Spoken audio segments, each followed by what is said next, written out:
किस्मत से तुम हमको मिले। Chapter number 11। इंदौर एयरपोर्ट से निकलकर मानवी अमर जी के घर पहुंची।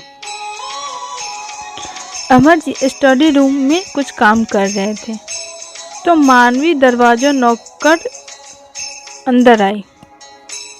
अमर जी ने पूछा, आ गई? क्या आपके परिवार वालों से बात हुई? मानवी ने हाँ में उत्तर दिया। अमर जी ने फिर से पूछा, इस घर में रहो, मुझे अच्छा लगेगा।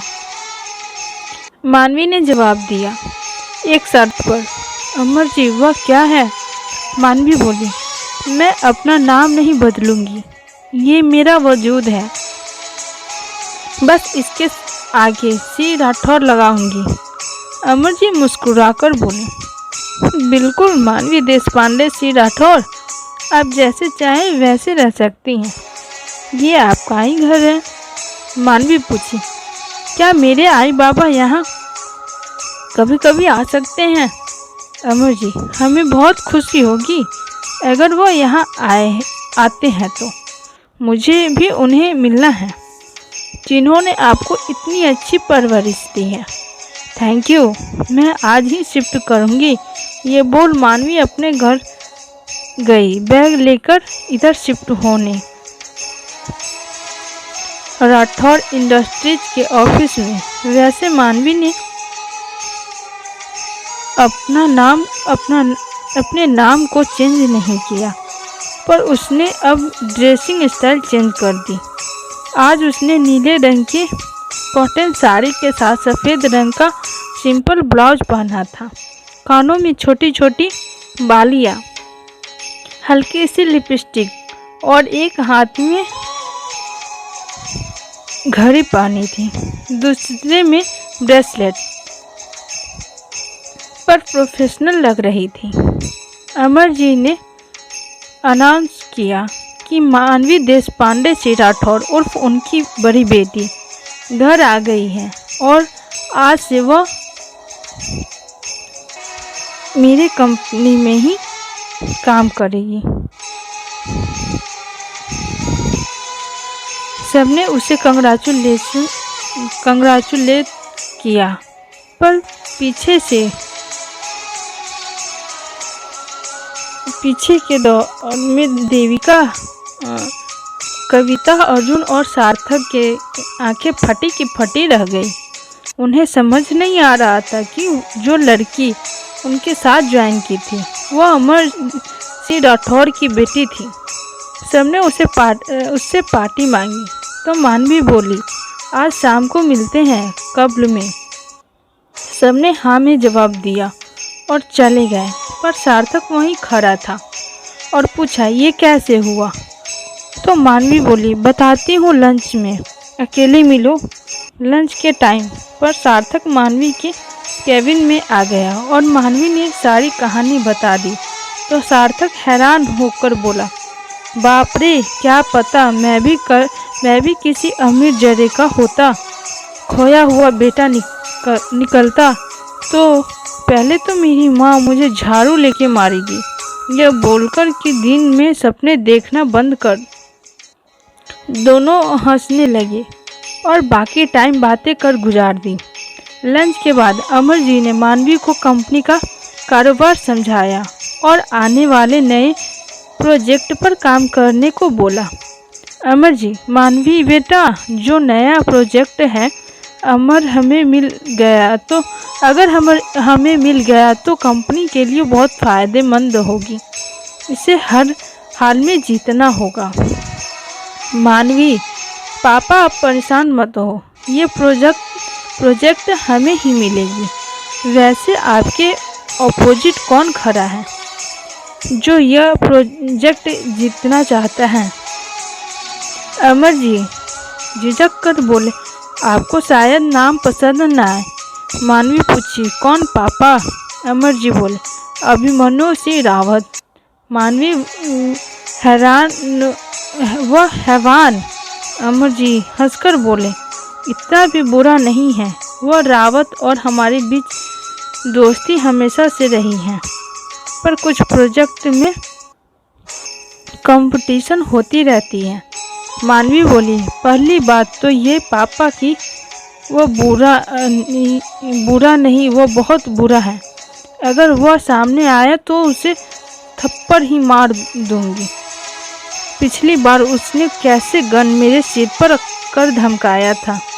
अमर जी बोले, ठीक है, फिर ये प्रोजेक्ट जीत के उसे दिखा दो कि तुम कौन हो।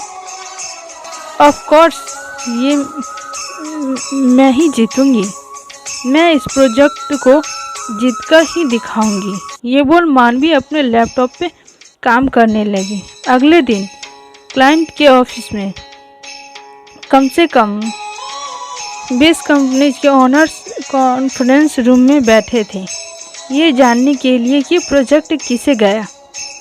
अभिमन्यु रावत को यकीन था कि हर बार की तरह इस बार भी उसे ही प्रोजेक्ट मिलेगा। क्लाइंट ने बोला, इस बार एक कंपनी ने बहुत सालों बाद टेंडर भेजा है।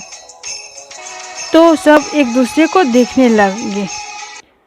उसी वक्त कॉन्फ्रेंस रूम का दरवाज़ा खुला और मानवी रवि के साथ अंदर आई। आज उसने मीटिंग के हिसाब से सफ़ेद फॉर्मल शर्ट, ग्रे पैंट और ग्रे ब्लेजर पहनने, बालों को हाइपोनिक बना बहुत स्मार्ट लग रही थी। सिर्फ एक खाली सीट बचा था और वह अभिमन्यु के दाएं ओर। वहाँ बैठ वह आगे देखने लगी, पर अभिमन्यु की नज़र उस पे ही था। मानवी को यहाँ देख उसे गुस्सा आ रहा था, पर उसने अपने गुस्से को काबू कर क्लाइंट की ओर देखने लगा। क्लाइंट ने बोला, इस बार ये प्रोजेक्ट राठौर इंडस्ट्रीज ने जीता है। कंग्रेचुलेसन मानवी जी। ये बोल क्लाइंट ने मानवी जी के साथ हैंडशेक किया, पर बाकी जो रूम में थे हक्के बक्के रह गए। यहाँ अभिमन्यु आग बबूला हो रहा था। मानवी नहीं, यहाँ पहली बार आई थी, पर उसने ये प्रोजेक्ट अभिमन्यु से छीन भी लिया। अभिमन्यु ने एक्सक्यूज मी बोल रूम से बाहर चला गया और मानवी ये देख हल्के से मुस्कुरा गई। घर पहुंच अभिमन्यु ने अपने बैग एक तरफ फेंका तो ब्लेजर दूसरे तरफ, अपना टाई ढीला कर पास पड़े पानी की बोतल से पानी पीने लगा। राजीव जी को पता चल गया था कि क्या हुआ है। अमर जी ने फ़ोन कर उन्हें बता दिया था कि कैसे मानवी और अभिमन्यु एक दूसरे से टक्कर दे रहे हैं। राजीव जी ने मासूम होकर पूछा, क्या हुआ अभिमन्यु? कुछ नहीं पापा, बस ऑफिस में काम ज़्यादा था। अभिमन्यु चिढ़ के बोला। कोई बात नहीं, उसे जाने दो, ऐसा होता रहता है। चलो हाथ मुंह धो के आओ, आराधना खाना लगा देगी। ये बोल राजीव जी चले गए और अभिमन्यु बुदबुदाने लगा, इतनी आसानी से जाने नहीं दूंगा पापा। उसे पता नहीं उसने किससे पंगा लिया है।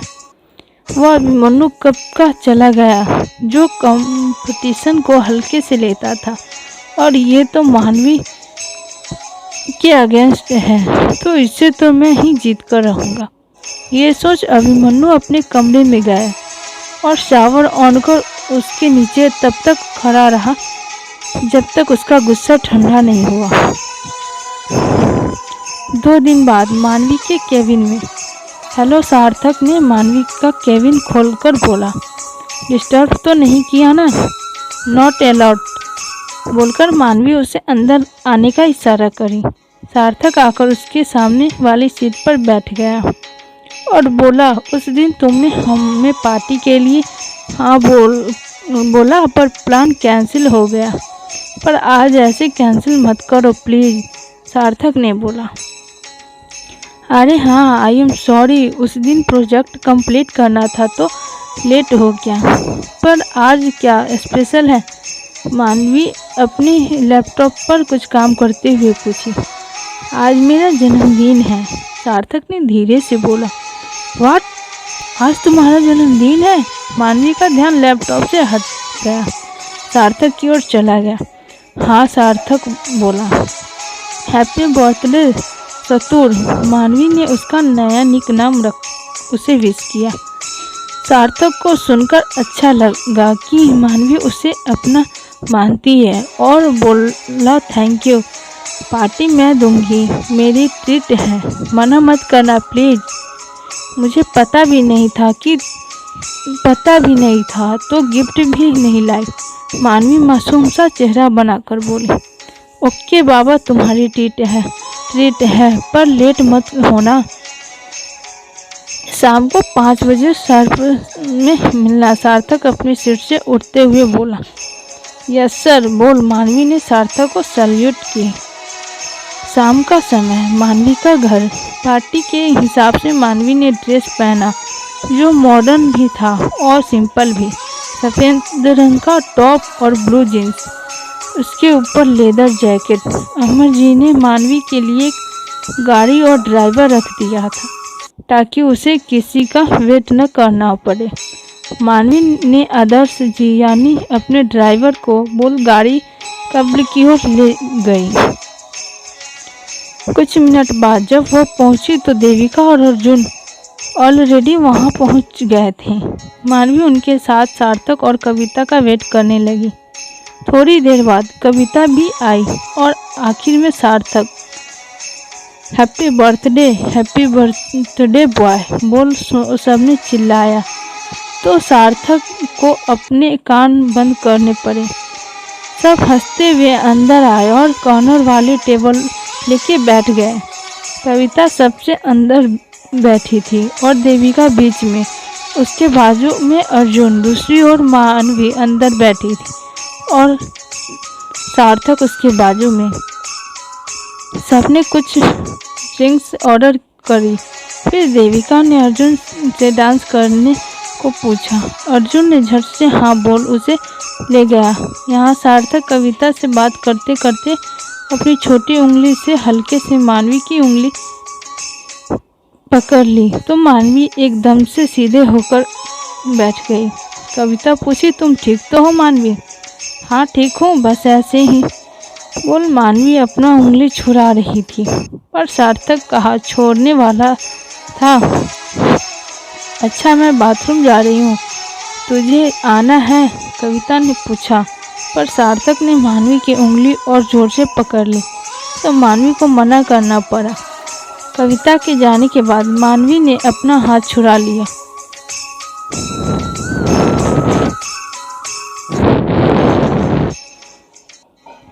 तो देखने अगर तुम्हें ये सब अच्छा नहीं लग रहा तो आई एम सॉरी, सार्थक दूर हटते हुए बोला।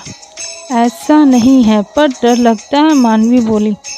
किसका डर है तुम्हें मानवी, बताओ मुझे, अगर मुझसे डरती हो तो दूर हट जाऊंगा। तुम्हें परेशान करने का इरादा नहीं है मेरा, ये बोल सार्थक चुप गया। सार्थक ये सब नया है मेरे लिए तो थोड़ा समय लगेगा, मानवी बोली। ओके बोल सार्थक ने अपना सिर हिलाया। थोड़ी देर बाद देविका आई और मानवी और सार्थक को भी डांस करने को बुलाई। मानवी ने हाँ बोल सार्थक के साथ डांस फ्लोर पर आ गई। उसे भी सार्थक पसंद था पर न जाने क्यों उसका दिल कहीं न कहीं पीछे हट रहा था। मानवी ने अपने आप को समझाते हुए बोला, ये सब मेरे लिए नया है, रिलेशनशिप कॉन्सेप्ट नया है, शायद इसलिए मैं सोच रही हूँ सार्थक अच्छा लगता है और मुझे खुश भी रखेगा, मुझे ज़्यादा सोचना नहीं चाहिए। ये सोच मानवी उसके साथ डांस करने लगी पर वह कहाँ जानती थी कि उसका दिल कहीं सही कर रहा है, उसकी मंजिल कहीं और है। शायद उसकी मंजिल इतनी दूर भी नहीं थी, शायद वह भी इसी कब्र में अपने दोस्तों के साथ आया था। आज के लिए इतना ही। आगे की कहानी जानने के लिए सुनिए किस्मत से तुम हमको मिले चैप्टर नंबर 12। तब तक के लिए बाय, जय हिंद, जय भारत।